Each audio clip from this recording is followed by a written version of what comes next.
In this tutorial, we will learn about QQ plot. QQ is quantile quantile plots play a vital role to a graphical analyze and compare two probability distributions by plotting their quantiles against each other. For this, you must have two probabilities. Without that, you cannot do Q plot.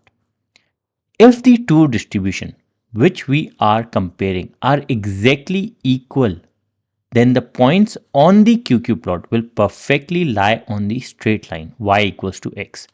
We all have studied this. If you have the y equals to x, you will get a straight line because this is your, so if we see this, this is your x-axis and this is your y-axis.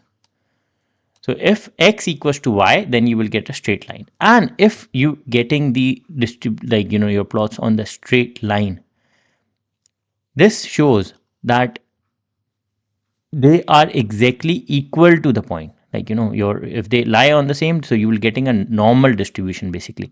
So if I create this, this is how your normal distribution looks like.